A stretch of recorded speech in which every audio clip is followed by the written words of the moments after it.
The Alpha King of Vargholm did not exile his queen because she was weak. He exiled her because she was the one thing a man built entirely from cruelty cannot afford. Someone who still believed in mercy. On the coldest night the Jotunfjell had ever known, he left Solvei bleeding in the snow, surrounded by silence where her pack used to be. No trial, no farewell, just the storm closing over her like a white grave. She had stopped fighting the cold. She had made her peace with the dark.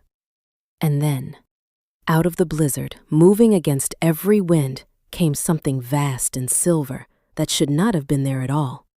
It did not speak. It simply lay down beside her and refused to leave. The question no one in 3 territories could answer was, why would the most ancient wolf in the north risk everything for a woman the king had already decided was nothing? Watch till the end. This story will stay with you longer than you expect. In the age when the Norse fjords were carved not by water alone, but by the howls of great wolves, when the frost giants still whispered from the peaks of the Jotunfjell, and the moon was not merely a lantern in the sky, but a living eye that watched over those who ran beneath her gaze. In that age, there lived a she-wolf whose name was spoken like a prayer and forgotten like one. Her name was Solvei. And the night the Alpha King left her bleeding in the snow, she did not think of revenge. She thought of how cold the stars looked, how indifferent, how beautiful. She did not know, as the blizzard closed around her like white fingers, that something ancient was already moving through the storm. Something silver. Something that had been waiting, perhaps, for longer than she had been alive. The great hall of Vargholm smelled of pine resin and old iron. The walls hung with the pelts of hunted things, their glass eyes catching the torchlight in ways that made them look almost alive.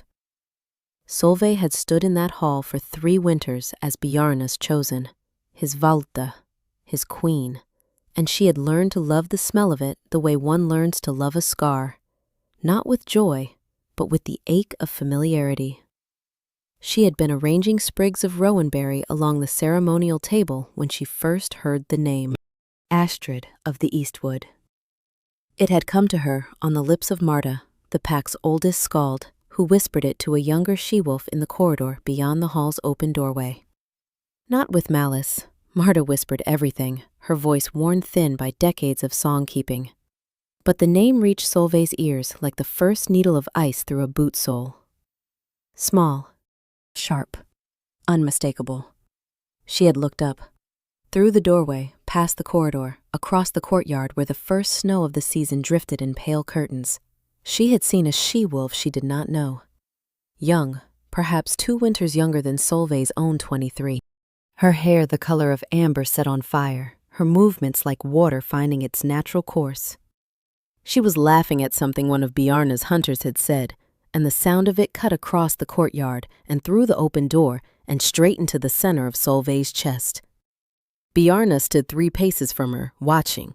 Not the way an alpha watches his pack, the way a wolf watches something he intends to claim.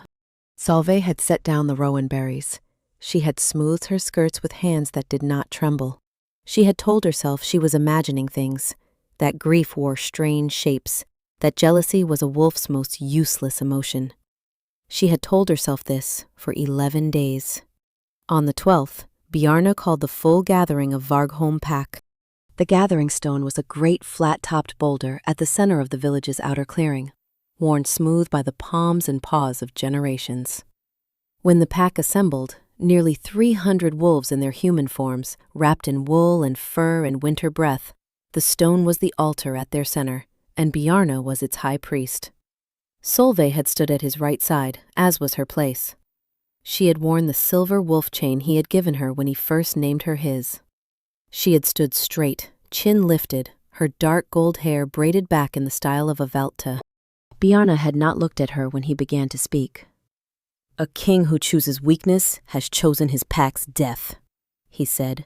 His voice was the kind that filled spaces without effort, that settled into lungs like cold water. He was tall, impossibly architecturally tall, with a jaw that could have been carved from Jotunfjell granite, and eyes the particular dark gray of a sky deciding whether to storm. He was, Solvei knew without needing anyone to tell her, exactly what every woman in 3 territories imagined when they closed their eyes and thought of power given a face. She had loved that face for 3 years, loved it foolishly, completely, in the way of someone who mistakes a storm for shelter. Solvei, he said, and her name in his mouth was nothing. A pebble dropped into still water, flat and without resonance. Has demonstrated a softness unfit for the mate of an Alpha King. In yesterday's judgment of the Thornton brothers, she counseled mercy. She argued against the punishment set by law. She placed her sentiment above her duty. The pack was silent. Even the torches seemed to listen. Solvei felt the world tilt slightly beneath her feet. The Thornton brothers, 2 young wolves who had stolen grain from the winter stores, driven by a 3rd season of poor hunting. She had argued that hunger was not the same as malice, that the law existed to protect the pack, not to punish the desperate. She had argued this, she thought, as any sensible second-in-command should have. She had not known she was arguing for her own execution. I cannot keep a queen who would unravel what I have built. His eyes moved to Astrid of the Eastwood, who stood at the edge of the gathered crowd. Just for a moment, just long enough for every wolf in the clearing who was paying attention, and wolves always paid attention, to see. Solvei is released from her bond. She is cast from the pack of Vargholm. She will take only what she wore in the night, and she will leave before the next bell rings. The silence that followed was the loudest thing Solvei had ever heard. She waited. God of the fjords, she waited. For someone to speak. For Rickard, who had fought beside her in the midsummer border dispute. For Thordis, whose pup Solvei had helped deliver in a difficult breech birth. For anyone in 300 wolves to find their voice. From the back of the crowd, old Gunnar, the pack's former war master, white-bearded and bent but still broad as an oak, pushed through the crowd with his walking staff. My king. His voice was gravel and old iron. This is not the law. The Valde cannot be dismissed without. Bjarne moved. That was all. Simply moved. A single fluid step, and his hand closed around Gunnar's collar and dragged him down to his knees with a speed that drew a gasp from the crowd. He held the old man there for a moment that stretched like pulled taffy, and every wolf watching understood simultaneously that the discussion was over. Does anyone else require clarification? Silence, like snow, everywhere and total. Solvei found, to her own distant surprise, that she could still walk. 1 foot, then the next. The gathering stone fell behind her. The pack parted before her, the way the sea parts before a stone that is simply heavy enough. Not with respect, but with the helpless physics of things that do not wish to be in the path of falling. She heard Astrid's voice, low, meant perhaps only for Bjarne's ears, but Solvei's hearing had always been sharp. Will she survive the winter on her own? And Bjarne's answer, if she was ever truly strong, she will. If not, then I chose poorly. Either way, I learned something useful. Solvei walked through the gates of Vargholm. The snow received her footsteps without comment. She walked for what she believed was 3 days, though time had the quality of grief, thick and non-linear, folding back on itself. The Jotunfjell range spread before her in every direction, its peaks swallowed by cloud, its lower slopes buried deep in the heaviest snowfall she could remember. She had no pack bond to warm her from the inside out, no shared body heat of wolves sleeping pressed together. She had the wool of her dress and her cloak, and the wolf chain she should have left behind, but had not, because some stubborn creature deep inside her refused to let Bjarne have even that final symbolic victory. On what she counted as the 3rd night, she found a shepherd's abandoned summer shelter, a low stone structure with a collapsed half-roof that blocked the worst of the wind. She curled inside it, pulled her knees to her chest, and listened to the storm outside. She was not afraid of dying. That was the strangest thing. Not that she felt brave, but that the fear had simply not arrived. What she felt instead was a vast, exhausted grief, the kind that settles in the marrow, that makes even the act of breathing feel like a choice one must consciously renew. He took nothing essential from you, she told herself. He only revealed that he never had it to give. The words were true. They did not warm her. She closed her eyes. She did not intend to open them again. The warmth came before she understood what warmth was. It arrived at the edges first, her fingers, her feet, the frozen shell of her ears, seeping inward the way sunlight moves across a cold stone floor in winter, slow and patient and utterly real. She became aware of it the way one becomes aware, after a long illness, of the absence of pain. Her eyes opened. The storm had not stopped. The wind still screamed across the collapsed roof, still threw snow in great wheeling curtains against the stone walls. But pressed against her back, curved around her like a living wall, was something vast and warm and unmistakably alive. She turned, slowly, her body still half locked by cold, and saw him. A wolf. In this territory, she had thought she knew every wolf, but this one she had never seen. His fur was silver. Not the gray of the fjord wolves, not the pale winter coat gray that ordinary wolves wore from midwinter to snowmelt. True silver. The color of the moon's reflection on deep water, the color of stars caught in ice. Even in the darkness of the ruined shelter, even with the storm howling at every crack in the stone, his fur seemed to carry its own faint luminescence. He was enormous. Larger than Bjarne, and Bjarne had always been the largest wolf Solvei had ever seen. This wolf's shoulder, even as he lay curved around her, was level with her seated head. His eyes were open, watching her. They were the color of smoke and storm, dark gray silver, the exact shade of the sky in the moment before lightning. They held no aggression, no submission. They simply looked at her with the quality she could only describe later as attention, as though she were something worth noticing. She became aware with a distant clinical certainty that he had saved her life, that the warmth radiating from his great body was the only reason her heart was still moving. She could not speak. Her mouth formed the shape of a question and found no sound to fill it. The wolf blinked once, slowly, in the way of large animals that have decided you are not a threat, and laid his great silver head back down on his forepaws, between her and the worst of the wind. She slept again. This time she intended to wake. She woke to firelight, which was... She sat up quickly, and pain sang through every muscle she owned. Impossible. Or it should have been impossible. Wolves did not make fire. And yet... The shelter had been transformed. Sometime between her unconsciousness and this waking, someone had reinforced the collapsed section of roof with lashed branches.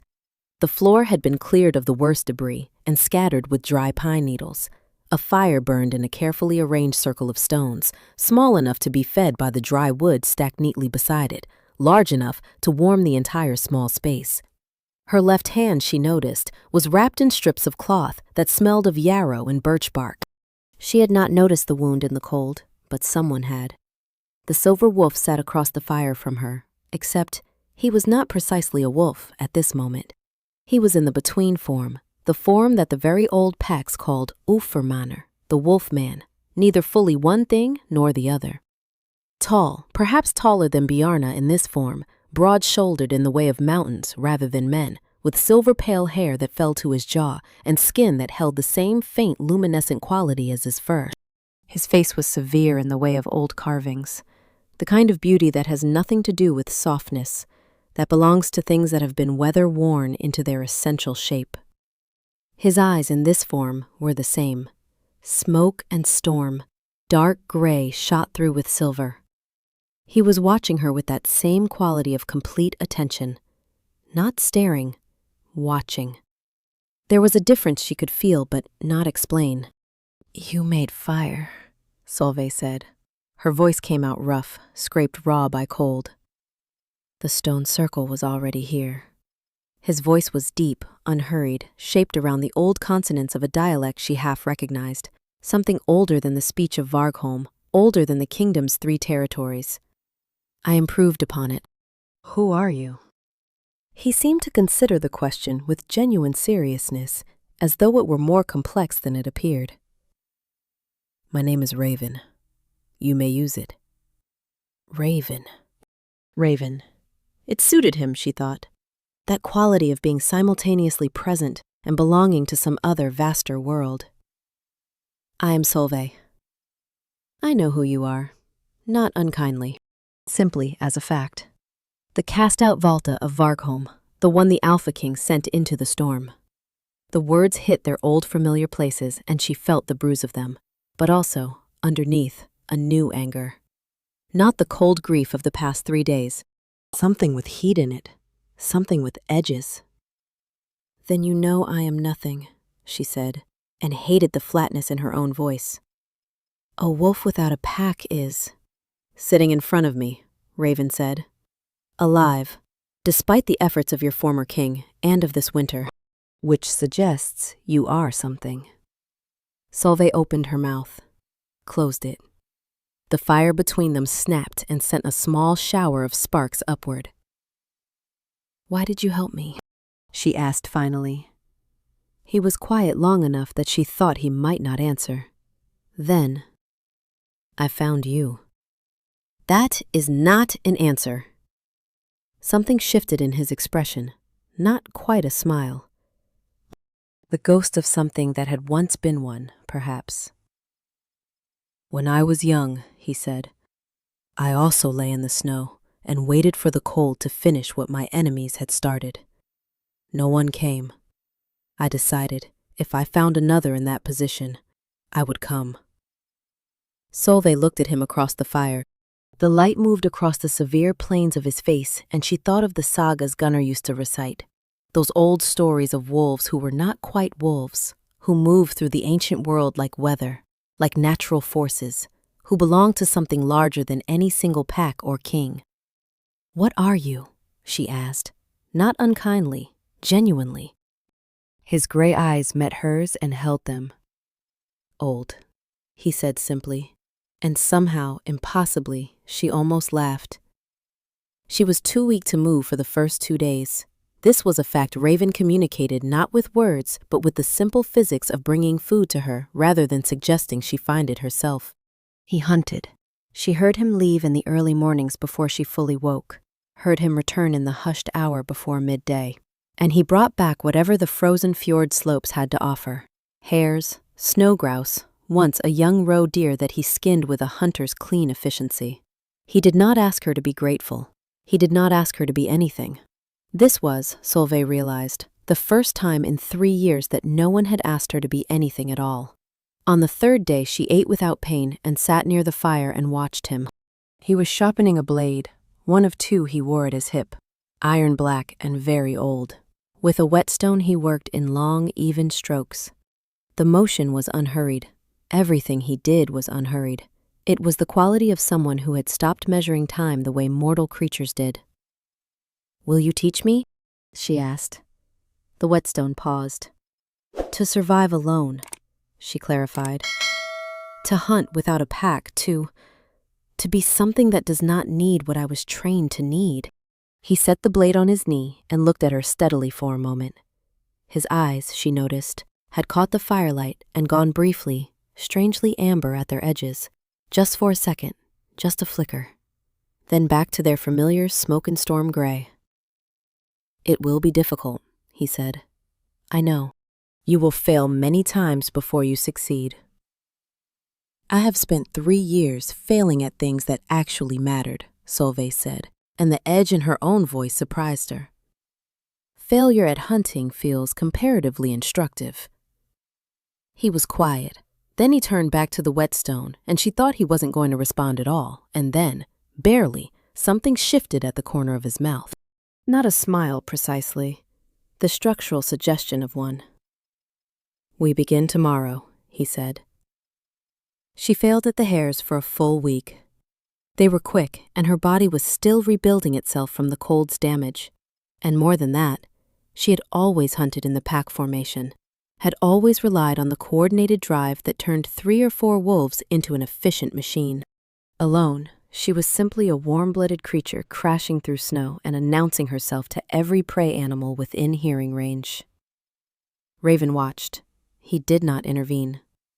When she returned empty-handed, shaking with cold and effort, he would simply ask her questions. The hare went left at the birch stand. Why? The wind shifted, she said. Yes, from where? The northeast. Where were you, relative to the northeast? She saw it. Downwind. It scented me. Yes. He handed her the plate he had already prepared. She ate. He asked the next question. He was the strangest teacher she had ever known. He never expressed frustration. He never expressed enthusiasm either. No false encouragement, no hollow praise. He simply asked questions until she found the answer herself, and then he moved to the next question, with the efficiency of a man who has an enormous amount of patience and has chosen to deploy it here. On the 9th day, she caught her first hare. It was small, the kill was clumsy, embarrassingly clumsy, and she stood over it in the snow with her heart hammering and her hands scraped and felt something crack open in her chest that might have been pride. She brought it back to the shelter, set it down in front of him. He looked at it, then at her. Not bad, he said. It was, she would think later, the most inadequate praise in the history of language. It was also the best she had ever received. That night, after they had eaten and the fire had settled into coals, she asked him the question she had been carrying for days. You said you were cast out once, by your own kind. He did not tense. He was not the kind of man whose body betrayed him easily. But she had learned to read the small things, the way his breath changed, the way his eyes went somewhere distant for just a moment. Yes. What happened? A long silence. The coals ticked. Outside, the wind had gone quiet for once, and the snow fell straight down in the stillness, and the world was very still. I challenged the way things were, he said finally. I believed there was a different way to be what we are. Those who held power disagreed. They cast me out to make their point. And you survived. I was always more difficult to kill than they anticipated. He said it without pride, simply as a fact, the way one notes that the Jotunfjell peaks are tall. Solvei looked at the ceiling, the reinforced branches he had lashed in place, the careful way the gaps had been stuffed with dried moss to keep the worst of the cold out. All of this done without ceremony, without asking for acknowledgement. Do you regret it? She asked. The challenging. He turned his head to look at her. The fire shadow lay across half his face and left the rest in amber light. And she was struck, as she sometimes was without warning, by the quality of his attention. The way he looked at her, specifically, not through her, not past her, not at the version of her that was useful to him, at her. No, he said. I regret that I was alone when I did it. I regret that I had not yet learned that even a necessary battle is better fought with allies. I do not regret what I believed. Solvei turned back to the ceiling. I believed, she said quietly, that mercy was strength, that a king who could not afford compassion was not a king worth serving. I still believe it, even now. Good, Raven said. One word, plain as stone, and yet it settled in her chest like an ember finding tinder. She fell asleep to the sound of the fire dying and the snow falling and the very particular silence of a space shared with someone who did not require you to be other than what you were. 3 weeks in, Solvei had begun to track her own improvement the way a sailor tracks a star, not for the beauty of it, but because navigation requires honesty. She could now bring down a hare in 2 attempts out of 3. She could read the fjord slopes for weather 2 hours ahead. She could find the sheltered places where prey gathered in the deepest cold. The windbreak hollows, the south-facing ledges where the snow melted first. She was not strong yet, but she was stronger than she had been. What she had not tracked, what she had refused to examine too closely, the way one avoids looking directly at the sun, was the thing that had begun to change between herself and Raven. It had started, she thought, with the morning she had come back from a failed hunt, cold and frustrated, and found him crouched over a small bowl, grinding something with a stone. What is that? She asked. yarrow and pine resin. He didn't look up. Your left hand. The old wound has been reopening. She looked at her left hand. It had been, she realized, because she had not said anything, because she had been trying not to need anything. He had noticed anyway. You don't have to. Sit down, he said. She sat. He worked with the same unhurried efficiency he brought to everything, unwrapping the old cloth, cleaning the wound with snow water, applying the paste with careful fingers. His hands were large, the knuckles scarred in the way of men who had done old fighting, but his touch was precise and, she was not prepared for it, gentle. She was very aware of the smallness of the space between his bent head and her face, of the sound of her own heartbeat. How did you learn this? She asked, because silence felt suddenly dangerous. Centuries of needing to treat my own wounds, he said, without looking up, and no one else to do it. The image of that, this vast, self-sufficient creature, utterly alone across a span of time she couldn't quite comprehend, learning to care for himself because there was no one else, sat uncomfortably in her chest. That sounds lonely, she said.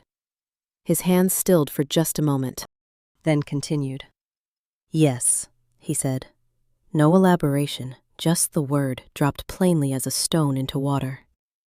He wrapped her hand in new cloth, tied it with a small, neat knot, and then, before he released it, just for a moment, barely perceptible, she felt the weight of his fingers against her palm. Still, as though he had forgotten they were there. Then he let go and stood and moved to the other side of the fire with his usual economy of motion. And Solvei looked at her wrapped hand and told herself it meant nothing. She was becoming a poor liar. There was the morning, 2 days later, that she came back from a successful hunt before he expected her. She found him at the shelter's entrance, in his silver wolf form, sitting absolutely still in the early light. The sun had barely cleared the eastern peaks, and his fur caught it and scattered it in 1,000 directions at once, and she stopped walking entirely. She had seen beautiful things in her life. She had stood on the rim of the Vargholm cliff in summer and watched the fjord catch the midnight sun and burn like hammered copper. She had seen the northern lights wheel and curtain across the sky in colors that had no names. She had not been prepared for this. He turned and saw her watching, and she felt heat climb her face that had nothing to do with the morning air. And she resumed walking toward him with the deliberate, practiced composure of a woman who has decided that certain feelings are simply not practical at the present moment. You were early, he said, shifting back to his human form with a fluid ease that never stopped seeming like a small miracle. I was lucky, she said. The hair came to me. Not luck. He looked at her in that particular way, direct, unhurried, slightly uncomfortable in its completeness. Patience. You waited instead of pursuing. You let the terrain work for you. You were watching? From the ridge. His tone was neutral. Old habit. I track what is mine to track. Mine to track. She filed it in the compartment with the other things she was not examining. It snowed for 4 days straight in the second week of their 4th month. They could not leave the shelter. The drifts piled against the doorway to chest height, and Raven spent one morning digging them back with a calm efficiency that Solvei found simultaneously practical and deeply reassuring. The reassurance of competence, she told herself. Simply that. By the second day of confinement, they had moved past the careful conversational distances they had maintained, by necessity, by proximity, by the animal logic of 2 warm-blooded creatures in a cold world. She had been recounting, somewhat haltingly, a particular story about Old Gunner, how the former war master had once caught a river otter that then proceeded to steal every fish in his pack and deposit them in a neighboring den for reasons that were never satisfactorily explained, and she had heard it, a sound from Raven she had never heard before, a laugh. Not a large one, a brief, low, genuine sound that he seemed almost surprised by himself, his eyes going briefly wide before the severe lines of his expression reasserted themselves. But she had heard it, and she felt it in her sternum, and she understood with sudden clarity why certain sounds were considered dangerous. He looked at her when he recovered himself. There was something different in his face, something younger, almost. as though the laugh had briefly lifted a weight she hadn't known was there. "You are," he said, very carefully, "not what I expected." "What did you expect?" "A broken wolf." He paused, seeming to choose words with unusual care. "One who needed rescue, in the permanent sense." Solvei looked at him steadily. "And what did you find instead?"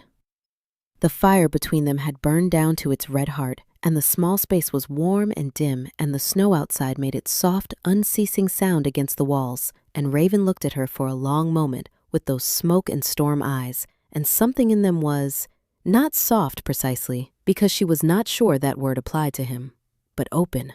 The particular openness of something that has been closed for a long time and has chosen, carefully, deliberately, to unlock itself. "Someone who did not need rescue," he said, "who only needed room." She was quiet for a moment. Then she said, "You gave me that." "Yes," he said, and then, more quietly, "I am glad I was here to give it." The fire ticked, the snow fell. Solvei became aware that she had been leaning imperceptibly, incrementally, toward him across the small space they shared, the way all warm things lean toward warmth in winter, and that he had, she was nearly certain, done the same. She sat back. He did not move, but she thought she heard, in the particular quality of the silence that followed, something that had not been there before, something that had weight and warmth and no name yet. The news reached them on the day the storm broke. She was a wolf named Birna, young, thin, wild-eyed with cold and fear, who came across Solvei on the lower slopes while she was checking her snare line. Birna had been running for 2 days, she said, from Vargholm, from what Bjarne had done. He had expanded his territory, Birna told her, breathing in great ragged clouds in the cold air. He had sent his hunters across the northern boundary, the old Thornwood boundary, the one every pack for 6 generations had respected, and had slaughtered the Greyholm pack's sentinels. He had sent word to the surrounding territories that any who did not pledge allegiance to Vargholm would face the same.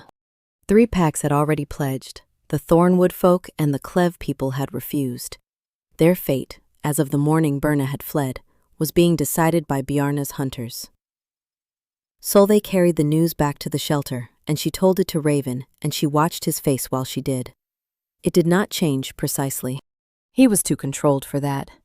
But she had spent 4 months learning to read the small things, and she saw a stillness that was different from his usual stillness, the quality of a man making decisions in real time.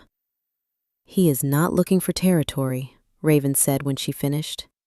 "He is looking for you." Solvei blinked. "I am one cast-out wolf. You are the wolf who walked out of the Alpha King of Vargholm's rejection without breaking, who has survived a full season alone in the Jotunfjell, who is known, because word travels, it always travels, to have been sheltered by one of the old ones." His eyes were on hers, direct. To Bjarne, that is not a cast-out wolf. That is a symbol. And symbols must be destroyed, or they become rallying points. Solvei sat with this. "He will come here," she said. "He will come here," Raven confirmed. "Then you," he said, and something in his tone made her stop. "You decide what happens next. This is your life, your pack, your territory if you choose to claim it. I will support whatever you decide." She looked at him, the shelter around them, the reinforced roof and the warm fire and the months of shared space and careful words and the laugh she had heard twice now and the way he had said yours with the weight of something being deliberately set down. "Will you fight alongside me if I ask it?" she said. His eyes went amber at the edges, just for a moment.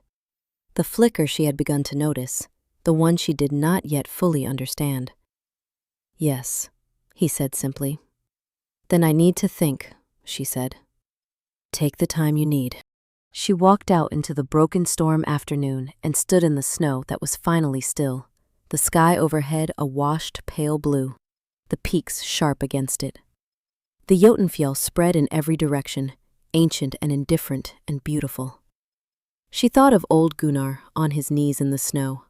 She thought of the Thornwood people who had refused to yield. She thought of Birna, wild-eyed and running.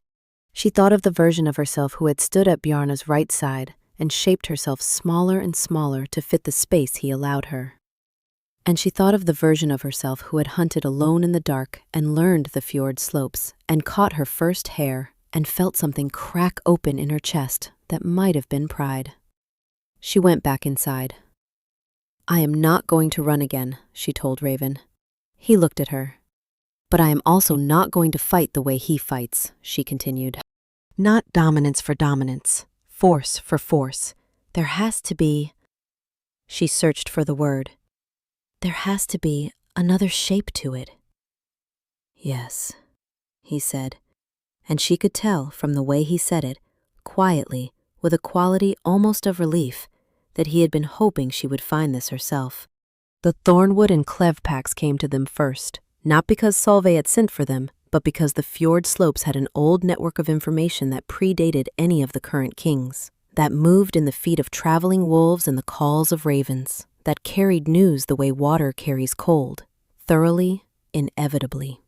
They came in 2s and 3s over 3 days, picking their way through the Jotunfjell passes, thin and wary and proud in the way of people who have chosen to be the kind of thing that does not break. Solvei received them at the shelter entrance, not as a queen, not with ceremony or display. She simply stood there, in the plain wool and the wolf chain she had never left behind, and she said, "I know you have nowhere to go. I know you have lost things. So have I. If you will work alongside me rather than beneath me, we can build something here." Most of them stayed. The something they built was not grand. A series of connected shelters in a sheltered valley 3 ridges east of the original shelter. A system of shared hunting territories. A council of voices rather than a single absolute authority. Raven helped. He was there at every practical thing, reinforcing shelters, scouting terrain, teaching those who wanted to learn the solitary survival skills Solvei had learned from him. He did not lead. He did not command. He simply worked, steadily, and the quality of his presence, that ancient, unhurried competence, steadied people around him the way a fixed star steadies a sailor. She found him one evening at the edge of the valley, in his wolf form, watching the sky. She shifted too.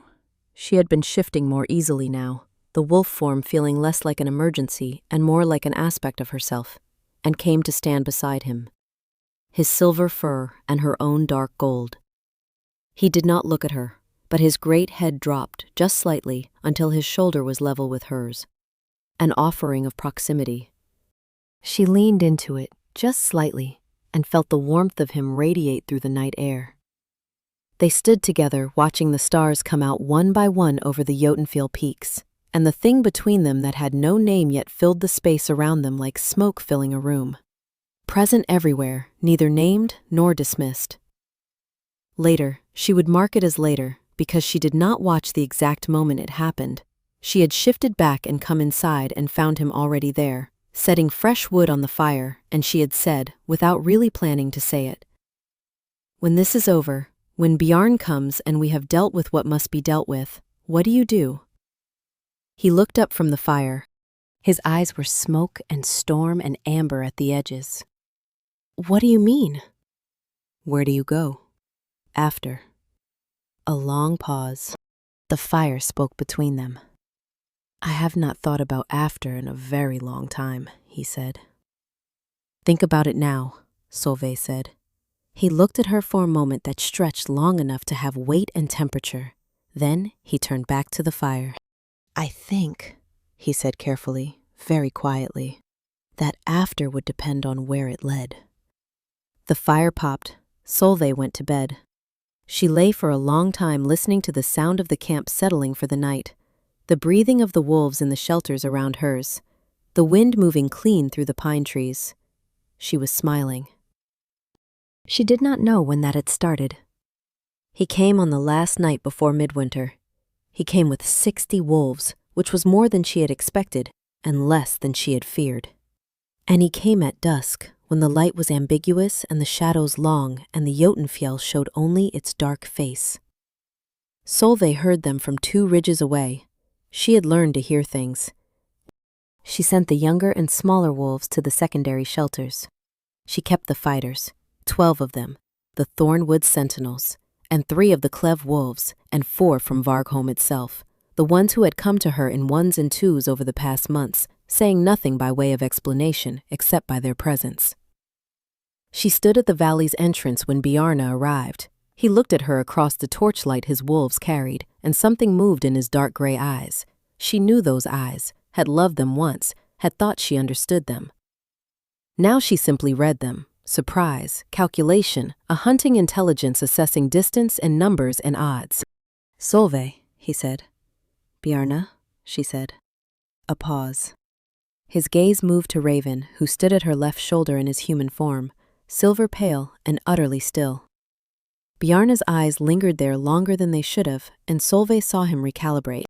"You have been busy," Bjarne said. "I have been living," she said. "I understand that causes problems for you."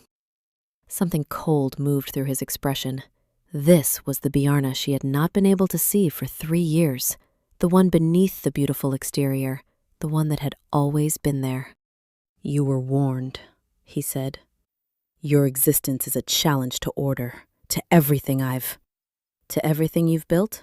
Solvei said, and her voice carried the strange calm of someone who was no longer afraid of what they once feared most. "Which is what, exactly? 60 wolves so frightened of you that they followed you into the Jotunfjell winter to silence 1 woman? Is that the order you mean to protect?" A murmur moved through the ranks behind him. She caught it. Not all of it was hostile. "You can't fight us," Bjarne said. "Your numbers." "I don't intend to fight you," Solvei said.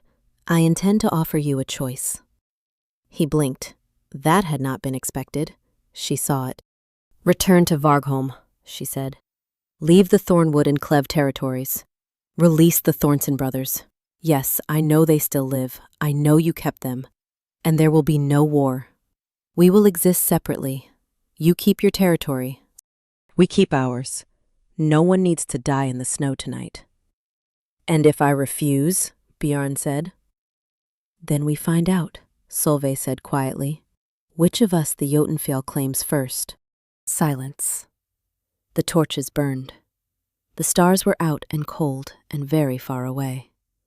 Behind Bjarne, 60 wolves waited for their king's answer, and Solvei watched their faces and saw the thing she had learned to look for.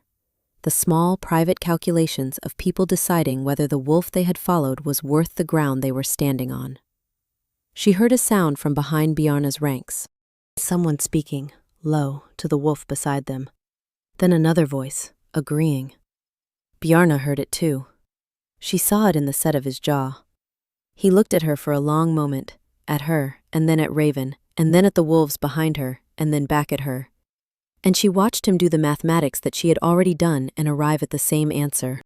"You have changed," he said finally.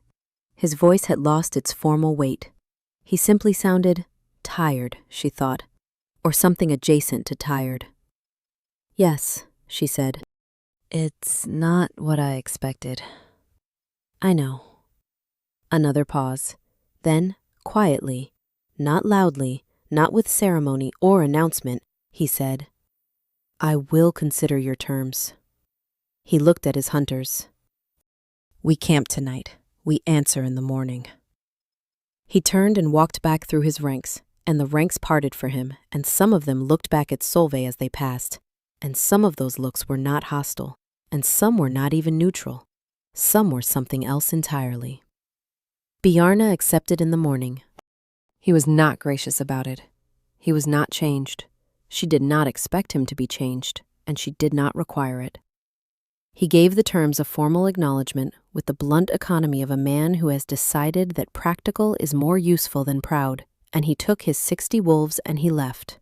And 3 days later, the Thornton brothers arrived at the valley entrance, thin and blinking in the winter light, and were brought inside and fed. Life in the valley settled into its rhythms. It was not grand. It was cold and difficult and required constant maintenance. The shelters, the hunting territories, the careful work of building shared governance among people who had all, by definition, been exiled from the kind of governance they knew. There were arguments. There were nights when the cold was punishing and the food was short, and the accumulated fatigue of everything pressed down on all of them, like the Jotunfjell itself pressing down on its own roots. But there was also the evening Birna returned from a successful first solo hunt and stood in the firelight with her chin up and her hands shaking with pride. And Solvei felt the echo of herself 4 months ago, carrying a small, undignified hare across the snow. And the morning old Gunnar arrived. Gunnar, who had crossed 2 mountain passes alone on that bad leg, who had found them by asking the ravens, apparently, and stood at the valley entrance with his walking staff and said simply, "I was a fool to be silent. I am here to make it count for something, if you will have me." They had him. And there was Raven. She found after the first weeks of settlement that he had begun to do a specific thing she had not noticed happening gradually. He was always nearby, not hovering, never that, but present. When she was handling a difficult negotiation between 2 wolves who had brought their old pack rivalry with them into the new valley, she would look up and find him on the far side of the fire, not intervening, simply there, a silver pale anchor in the edge of her vision. When she went out in the early morning to check the perimeter, she would hear him, 15 feet behind her, moving with that wolf quiet that she had stopped finding uncanny and started finding. The word she finally permitted herself, alone in her own head, was comforting. He never explained it. She never asked. Until the night of the midwinter fire, when the whole valley gathered and the fire was high and the collective warmth of many wolves made the impossible cold feel almost survivable.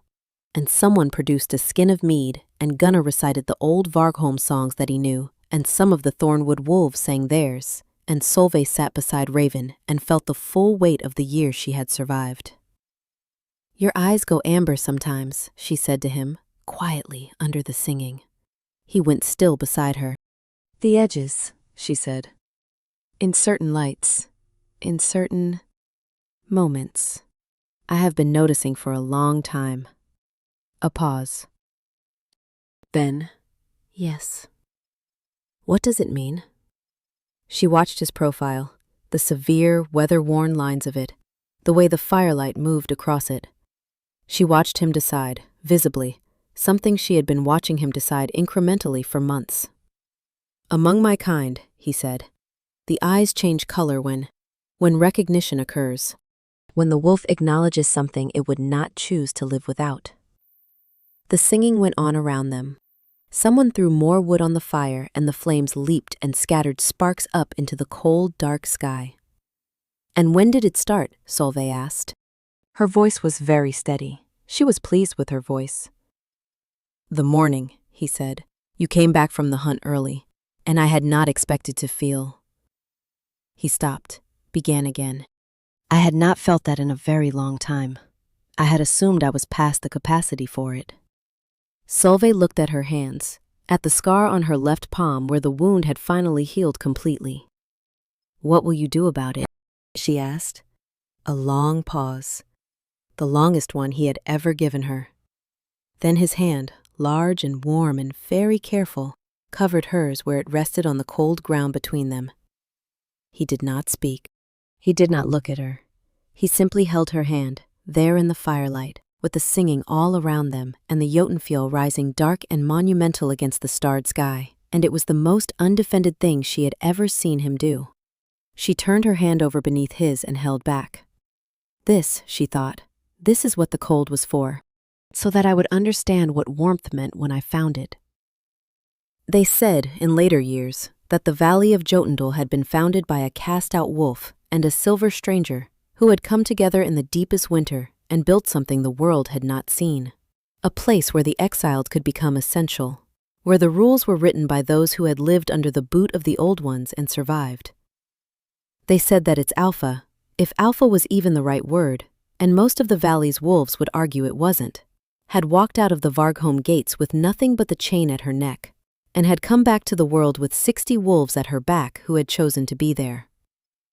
They said the silver pale man who stood always at her side had eyes that looked like storm clouds in the ordinary light of day. But sometimes, when he turned to look at her, only when he turned to look at her, they went gold at the edges, like the sun coming up over the Jotunfjell peaks. They said, in the very oldest of the songs that came after, that a wolf alone in the snow was the beginning of the story, not the end of it. They said the moon had other plans, and the moon, for her part, only shone. Epilogue: The things that silver wolves do not expect. A bonus chapter, set 4 years after the founding of Jotunfjell.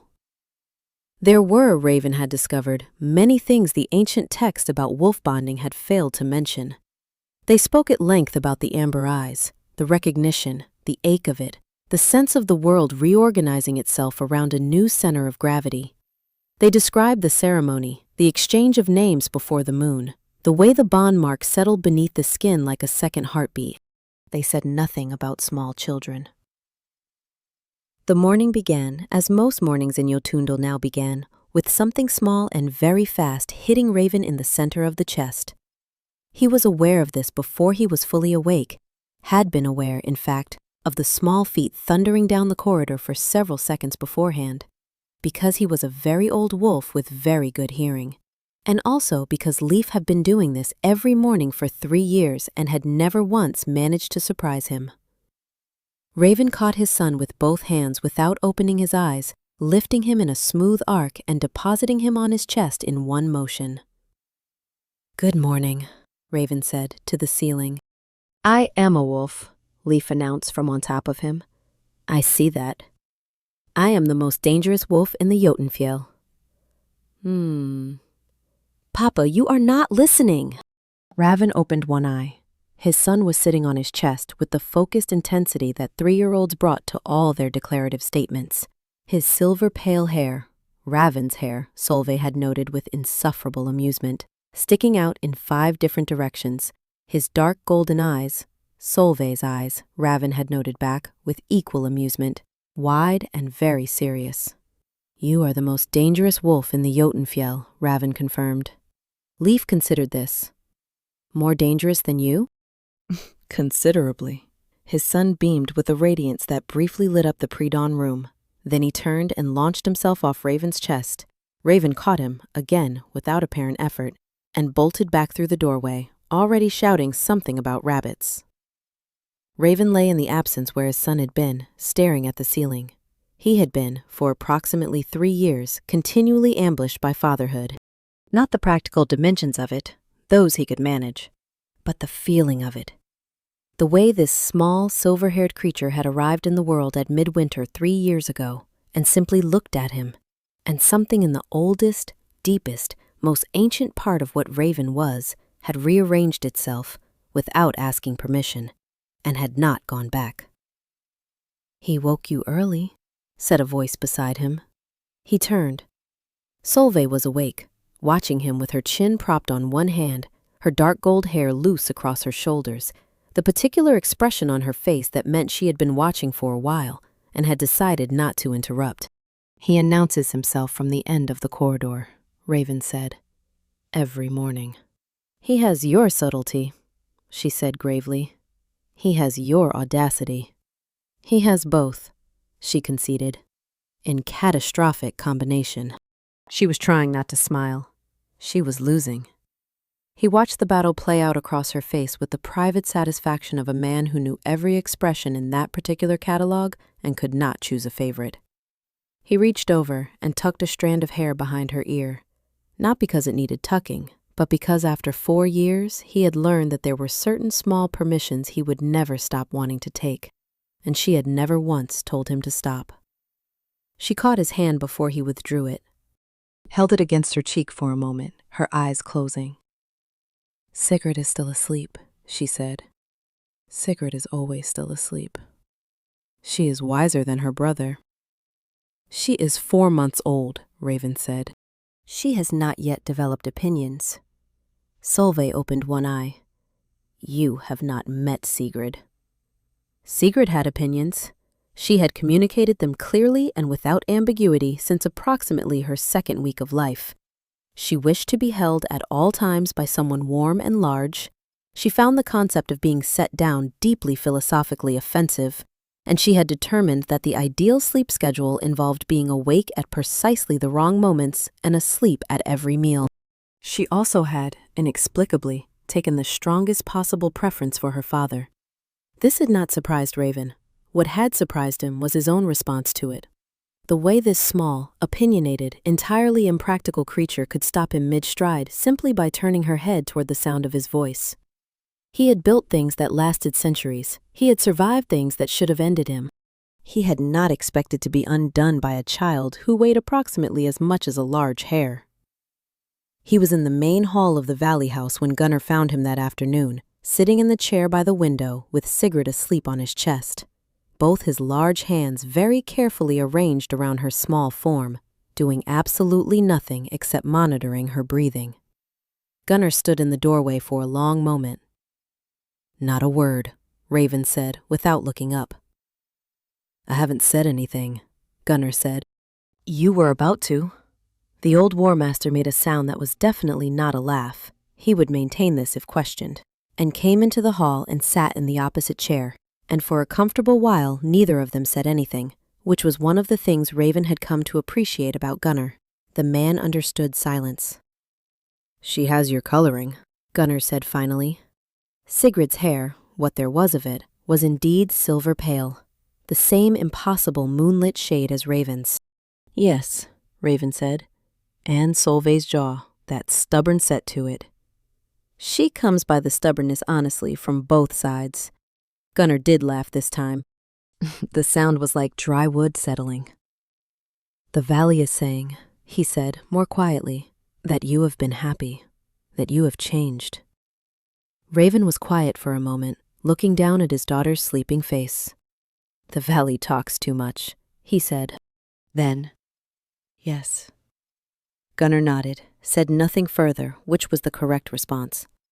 After a while he got up and left, and Raven stayed by the window with his daughter asleep on his chest and listened to the sounds of Jotunfjell going about its afternoon. Voices, footsteps, somewhere in the distance Leif apparently conducting a very serious tactical debate with the valley's oldest dog about territory, and felt the thing he had stopped knowing how to name and started simply accepting, that he was, against all probability and extensive historical evidence, entirely and completely at home. The evening went the way evenings in Jotunfjell went, which was to say, loudly, then quietly, then with great difficulty transitioning between the two. Leif did not want to go to sleep. This was his position, clearly stated, and he defended it with the focused creativity of someone who had not yet learned that persistence and innovation were not the same as winning. He tried, needing water, needing a story, needing to show Solvei something he had found under a rock, needing to ask Raven a series of increasingly abstract philosophical questions about wolves. "Papa, if a wolf is also a man, which one eats more?" "The man." "Why?" "Because wolves have more sense than to overeat in winter." A pause while Leif processed this. "Do you overeat in winter?" "Ask your mother." Solvei, coming down the hall to investigate why the bedtime process had now been ongoing for 40 minutes, found her husband sitting on the edge of their son's bed, engaged in what appeared to be a deeply serious conversation about whether the moon had a name.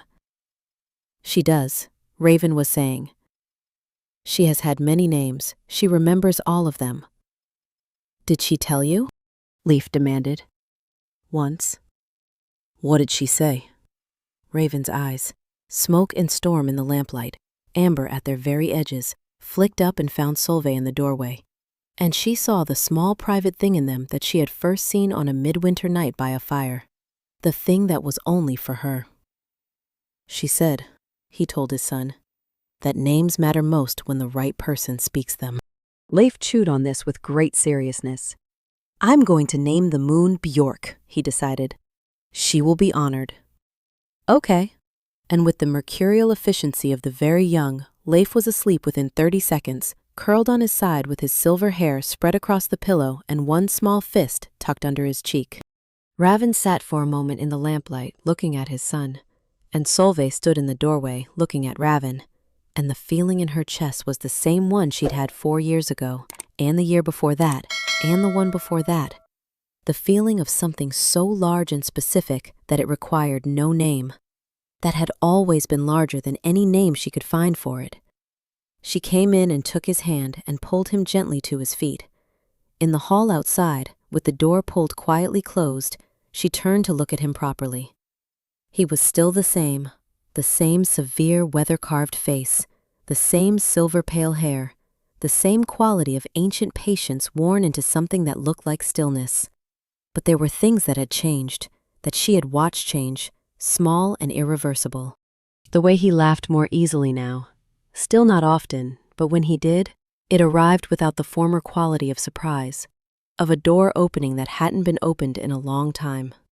The way he had learned, slowly and with great deliberateness, to reach first, to not wait for her to make the offering, to believe, apparently, that he was allowed. "You told him the moon has a name," she said. "She does." "Raven." The corner of his mouth moved, that old ghost of a smile she had fallen in love with before she'd admitted she was falling. "He will sleep better believing the moon is someone. Children need the world to be inhabited." That is either very wise or you simply did not know how to end the conversation. Both are possible. She laughed, quietly, mindful of sleeping children. He watched her laugh the way he always watched her, with that quality of complete attention, the specific gravity of a man for whom this particular sight had not yet, and apparently would not ever, become ordinary. She stepped closer. He opened his arms without being asked, which was still, 4 years in, something she noticed. The specific pleasure of being known well enough that the gesture precedes the need. She leaned into him, her cheek against his chest, and felt the steady, slow beat of a heart that had been beating since before the Jotunfjell had its current name. "Gunnar says the valley is talking about us," she said. "Gunnar talks too much. He says they are saying you have changed." A pause. His arms tightened slightly. Not much, just the pressure that meant I am aware this is a significant sentence. "Have I?" he said into her hair. "Yes," she said. "You laugh at my son's rabbit negotiations. You sit by the window for 2 hours doing nothing but watching Sigrid breathe. You told Berna last week that her new shelter design was good, and she nearly cried from the shock." A longer pause. "The design was good. You never used to say so." He stopped, tried again. "I had forgotten," he said, with the careful honesty she had come to recognize as his specific brand of courage, the honesty of someone who found it genuinely difficult and did it anyway, that saying things aloud had value. I had been alone long enough that the saying seemed redundant. "And now?" "Now," he said, "I have a son who requires constant verbal confirmation that he is, in fact, the most dangerous wolf in the Jotunfjell." She laughed again. He made a low sound she felt more than heard. Not quite a laugh, but its satisfied cousin. "And a daughter," he said, more quietly, "who has made me understand that I was, for a very long time, extraordinarily incorrect about the number of things I was capable of feeling." Solvei tilted her head back to look up at him. His eyes, in the dim hall light, were amber. Fully, warmly, entirely amber. The color he only wore for her. The color she had once watched him try to hide and then watched him stop hiding. "Raven," she said. "Yes?" "I am going to say something, and you are not allowed to be stoic about it." Something flickered in his expression, a wariness that was only half serious. "I make no promises." "I love you," she said. "Extremely. To an extent I find mildly inconvenient on a daily basis. I love you when Leaf uses your shoulder as a launching pad and you catch him without blinking. I love you when you sit with Sigrid for 2 hours because she makes a sound you have decided means she prefers your particular heartbeat. I love you in the morning before you have said anything, and in the evening after you have said very little, and in all the hours between." She paused. "I simply wanted to say it out loud, because you told me saying things aloud has value." The hall was quiet. Somewhere beyond the walls, the Jotunfjell wind moved through the pine trees, and the moon was out, cold and bright and ancient, watching over the valley the way she always had. Raven looked at her for a long moment. Then he cupped her face in his large hands, the same hands that had caught their running son that morning and wrapped her wounded palm 5 years ago. And he kissed her forehead and her temple and the corner of her mouth. Slow and deliberate and without hurry, in the way of someone who has learned, after a very long time, that there is no reason to rush the things that matter. Then he said, very quietly, his voice the same deep, unhurried sound that had told her safe, for now in a ruined shelter in the worst winter she had ever known.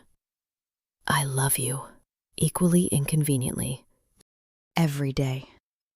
From behind the closed door, a small voice said, Are you kissing? Raven closed his eyes. Solvei pressed her face against his chest and shook with silent laughter. Go to sleep, Leaf, Raven said. A pause. Then, philosophically, Okay. And in the hall of the house they had built together, in the valley that had been a refuge and was now a home, with their silver-haired son theoretically asleep and their opinionated daughter certainly not, Raven kept his arms around Solvei and she kept her hands in his, and the moon looked down through the Jotunfjell winter and found everything exactly as it should be. The end. Truly, this time. Though life would like it noted, for the record, that he is still the most dangerous wolf in the Jotunfjell. He is 3 years old, and he is very serious about this. What do you think about this story? Tell us, which moment moved you most? Drop your thoughts in the comments, and if you want more stories from the Frozen North, like and subscribe so you never miss one.